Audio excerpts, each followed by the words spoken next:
A 26-7 loss on the scoreboard, a 1-3 preseason record.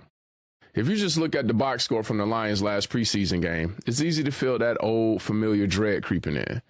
But let's be real. For this team, right now, the final score is the least important part of the story.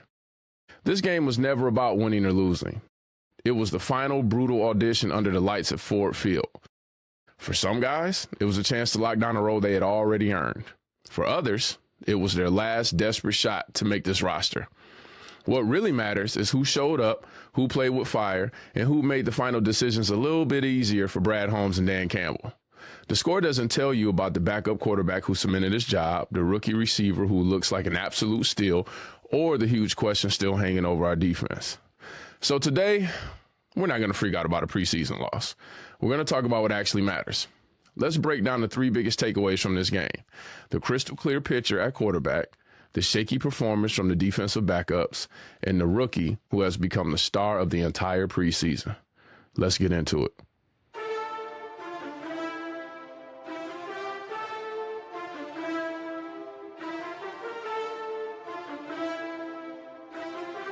Welcome to Blue Collar Blitz. I'm your host, Maverick. I'm Bill. Today, we're going to talk about the obvious. We're recording right now on Monday, so by the time this thing airs, we'll probably be closer to our 53-man roster. So we're going to go over some of the cuts that have already happened. We're going to talk about some predictions of some cuts that may happen in the future, and we're going to talk about this Texans game. In my opinion, it wasn't really much to watch. You're looking at the people that, are just their last chance to try to make the team. So do you have any comments or insights on that from this past game? I really don't. I mean, yeah. And, I already say when it comes to preseason, it's preseason. It's who trying to get a job right now. So I don't have too much insight with it. I'm waiting for the real stuff to get going. But, well, of course, we rely on our backups. And it was a little shaky run for our preseason this year. Well, so, I mean, I'm going to state the obvious. Kyle Allen won. Mm-hmm. I'm sure you guys know that by the time this thing airs. He went 5 for 5, 66 yards and a touchdown to Teslaa. He had a 158.3 rating. And if you look at his rating overall for the entire preseason, he went 35 for 44 for 401 yards, 5 touchdowns and 2 interceptions for 123.6 passer rating. He won the job, hands down, easily. And as for Hendon Hooker, I mean, I got the news from you. I checked my phone when I woke up, and I'm like, oh, wow. They're talking about the fact that he got cut. So, I mean, yes. I mean, we kind of knew it. We did. It was in the writing. It was in the skies. We seen it. Mm-hmm. But the suck part is no more Hooker sightings. No more hookers. I mean, I need like another catchphrase or another joke. I got to come up with something else.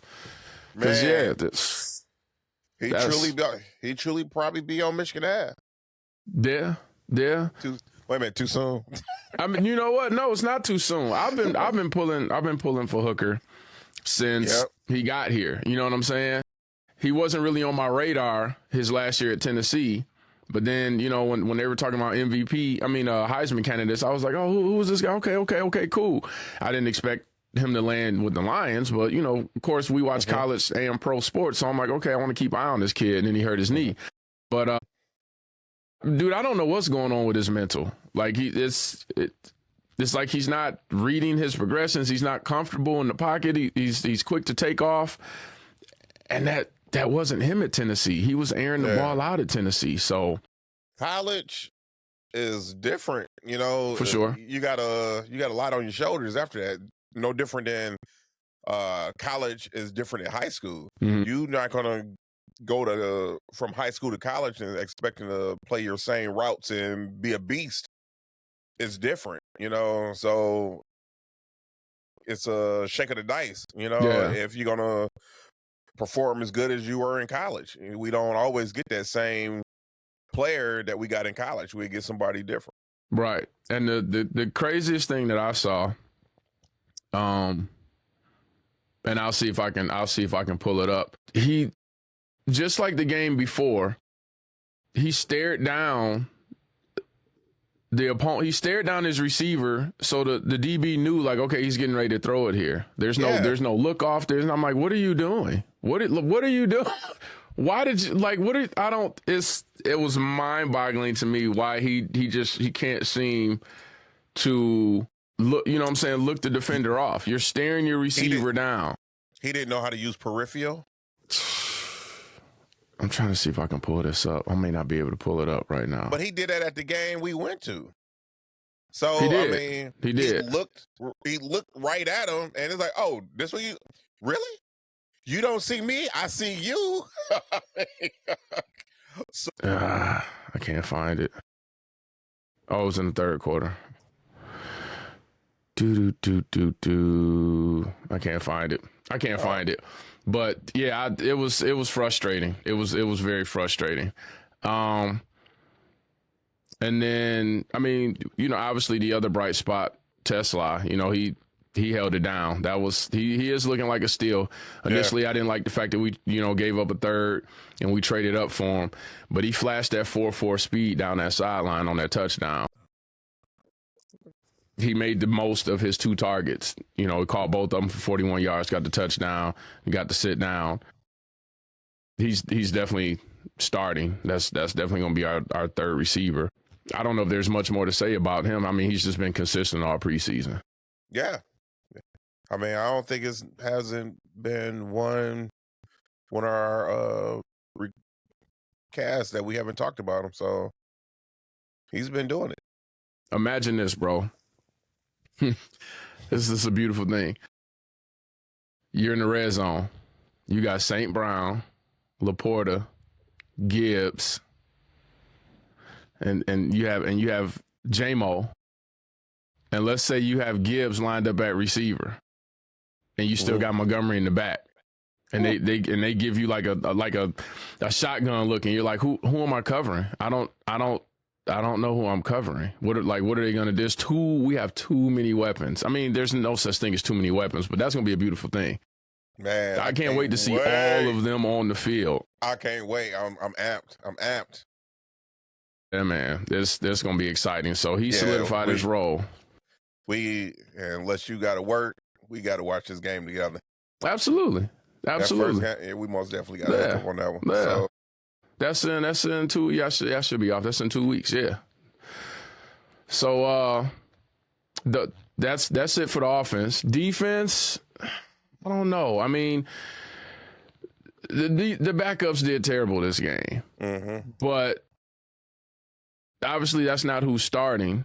And we do have some backups that, you know, they played their butts off. Obviously Grant Stewart was one. Speaking of Grant Stewart, he shut my mouth on that 44-yard kick return at the beginning of the game. Shout out to Grant Stewart. You know, I say he shut me up. You know what I'm saying? If I'm wrong, I'll say I'm wrong. I'll admit it. Right. I'll eat crow. He shut me up. But you had Trevor Nowatzki and Lawrence Strickland for, you know, they both had 9 tackles each. Those were like the big standouts. And then, you know, Grant Stewart had a hit where he blew up the run play. Other than that, it didn't look too good. I mean, the Texans had the ball for like 40 minutes. We had it for like, 19 minutes? We couldn't get the defense off the field, and they were getting picked apart by the third string quarterback. Oh, if I isolate that game, I'm looking at it like, oh shit, our backups need work. But when you look at our starters and you look at training camp, defense kind of outshined the offense during the training camp. So I'm not overly concerned. Do we need to tighten some things up in the secondary and with the D-line? Yes. I mean, our edges, they did well, but our interior D-line didn't do so great. And that'll lead us into talking about some of the cuts that were made. I mean, obviously, you still got waiver wire. You still got a lot of people that you can kind of bring in to take a look at. You got the practice squad. But that's really all I got to say about the defense. I mean, they could not get off the field. It shocked me that this third string, Graham Mertz, went 14 of 16 for passes. And then at one point, our former Lion, Quintez Cephas, they threw to him. I want to say they threw to him in the back of the end zone to the right. He missed it. They went right back to him in the left. He caught it. And I'm like, you guys didn't think they were going to go back to him? Because, you know, they can see how much you guys are struggling back there. You didn't put a safety on him. I don't know. So, but it's preseason. True. You know, trying to see what they can do. Mm-hmm. But we got a lot going on this year. So, I mean, For sure. You know, we got new coordinators and everything. So, I mean, it's for sure. It's gonna be interesting. But I'm ready. I'm so ready for regular season. I mean, I'm so ready because I need more to say. You know, preseason, I really don't have too much to say because it's preseason, and I understand the concept of preseason is, you know, trying to find that slot, you know, to be the backup. But it just didn't look that good this year. You know, usually we, you know, we kind of do better in preseason. For years, because people ask me, why do you watch the preseason? And I've been watching the preseason since before we had this podcast. And people would ask me, what's the point in watching the preseason? Like, you guys, is that your Super Bowl? Like, you watch the preseason because you know you're going to lose in the regular season. I like underdogs. I like to see the fight. This is probably one of the last little areas where you'll see the fight in today's, you know, football or sports period, because, you know, once people feel like they have their spot, you know, one can argue that it's all about the money and the passion is gone. And that's like the last little ounce of passion, because your money's not guaranteed. You're fighting to make the team. Right. So I like to see that, you know, that grit, you know, the word we like to use here in Detroit. I like to see that dog fight. After the preseason, you're like, I got my spot. Cool. Now, things have been different the last few years here in Detroit, and we still have a lot of that fight. But that's just always been me. I like to watch the people fight to try to make the team. Let's see what you got.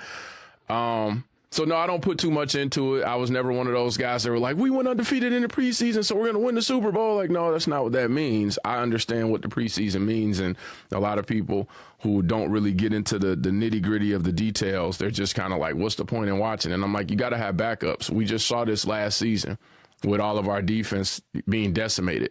You got to have some backups that'll step up and do something for you.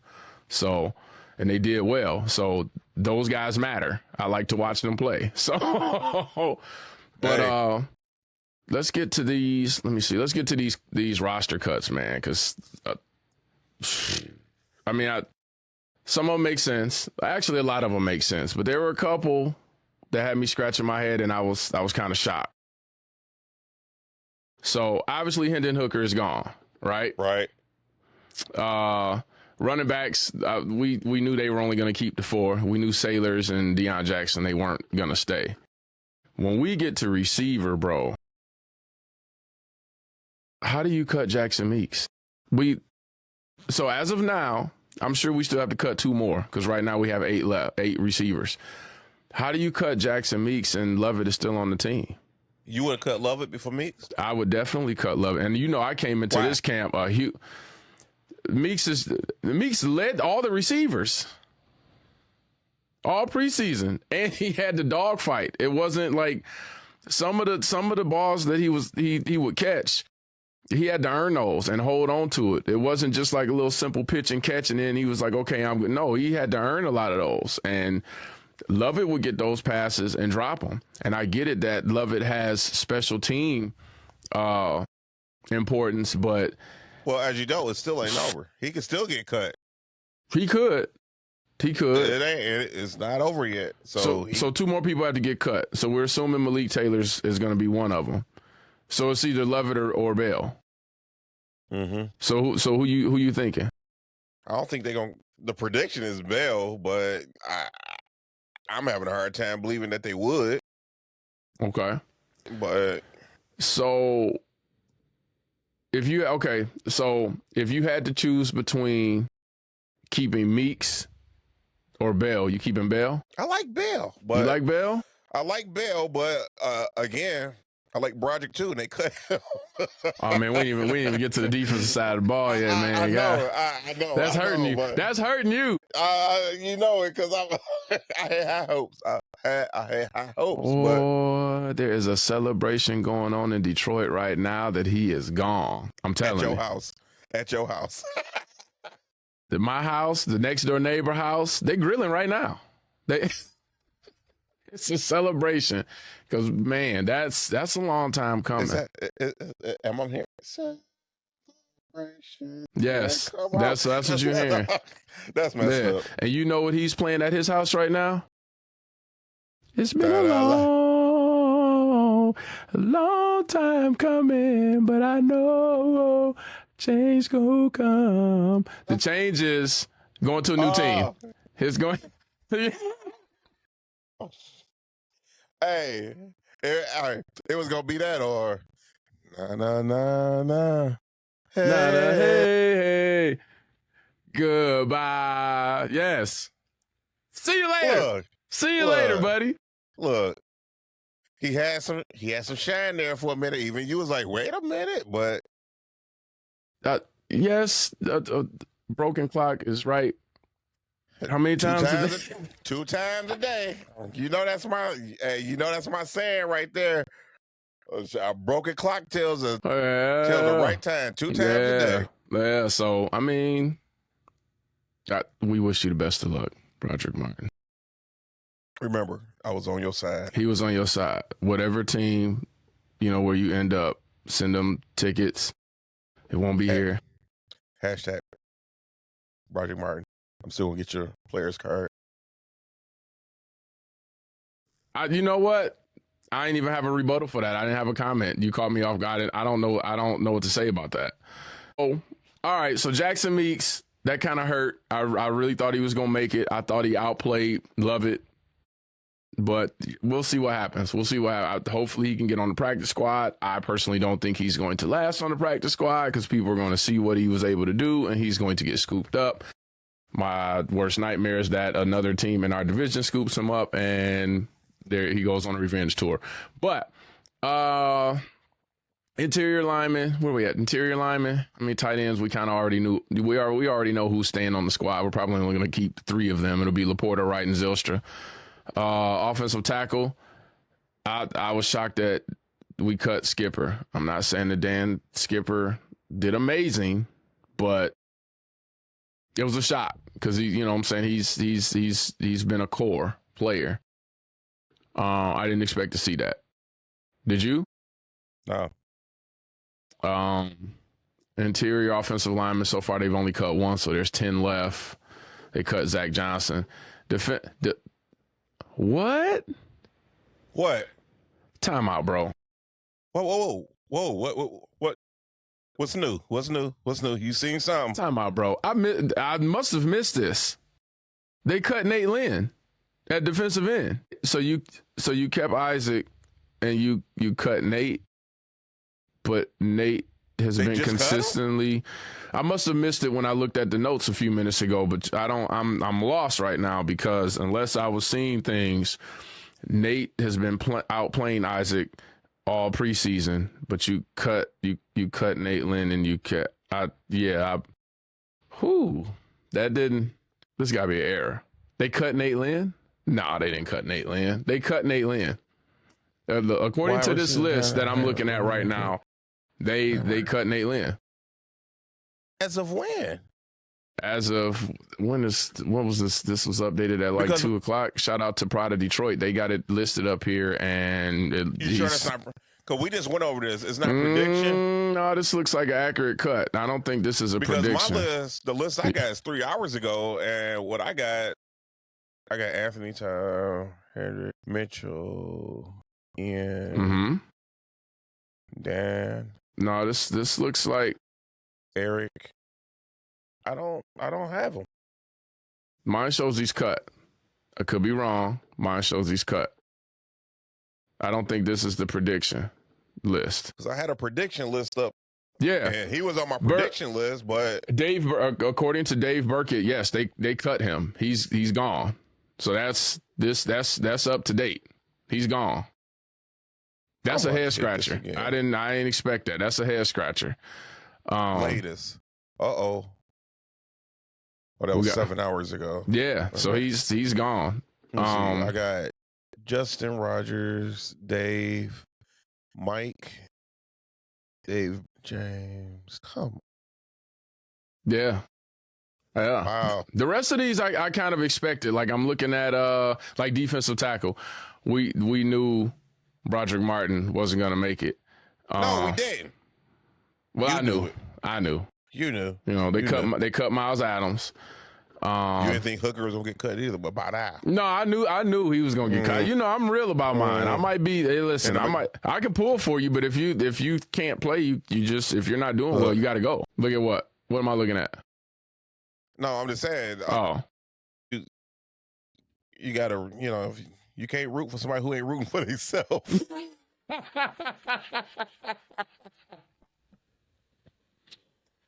Yeah, that's tough. I mean, I hope he can, get better and play somewhere else. But I mean, you got to call a spade, man. You didn't play well. We knew Anthony Pittman was getting cut from the linebacker core. They still got to cut a few more.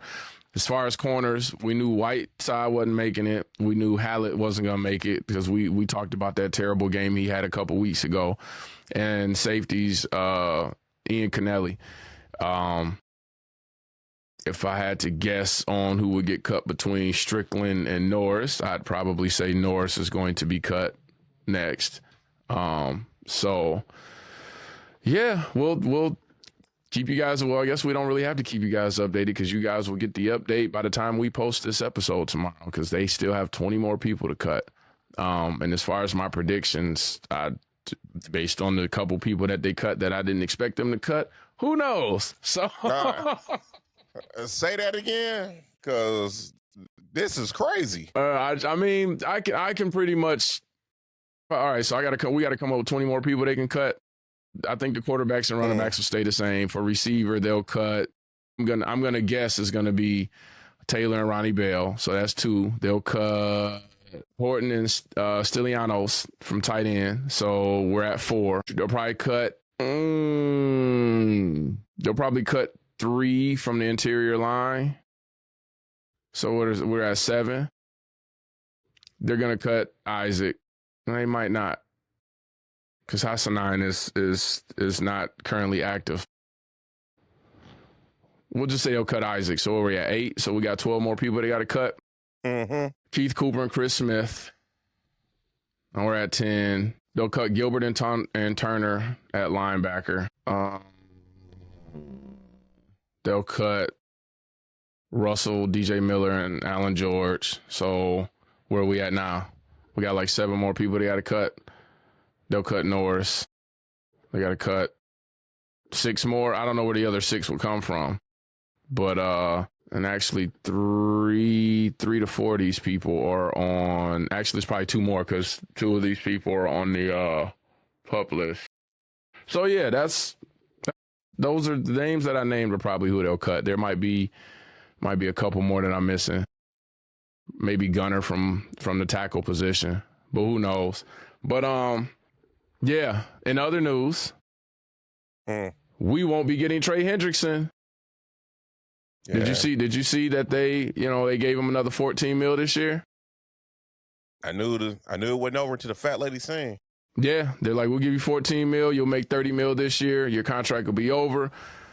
I have a gut feeling that he's still not going to get a long contract. They're going to see how he plays this season. We gave you $30 million.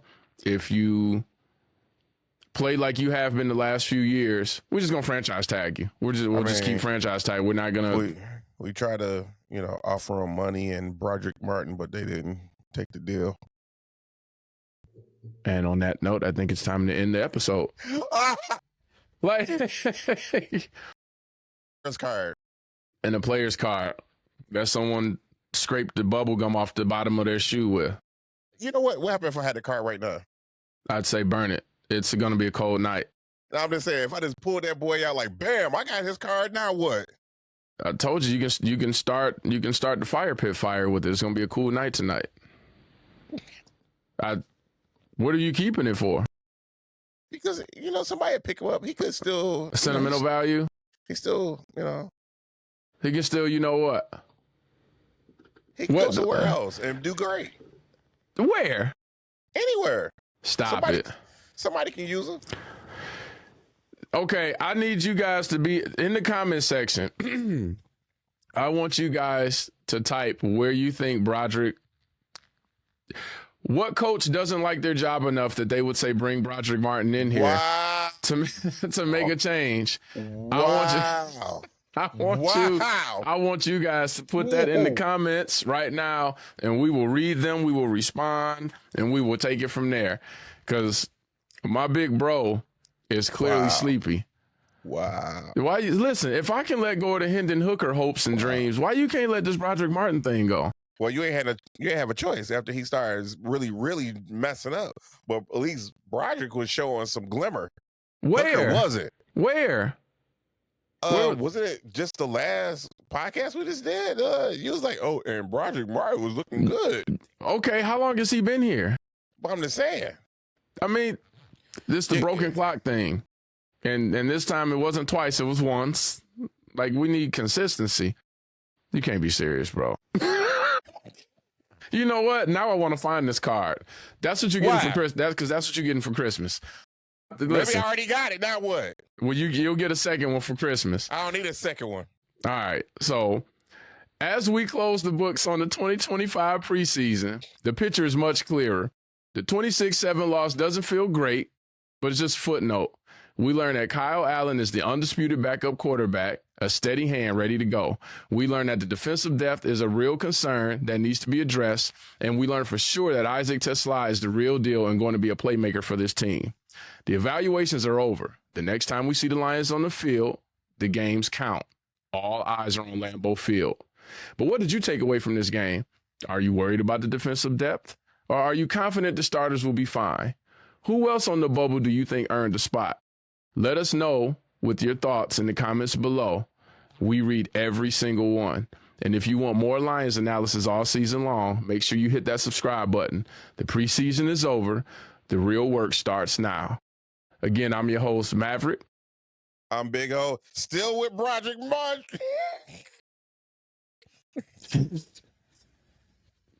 and we out of here. And that's what we do. Big O out.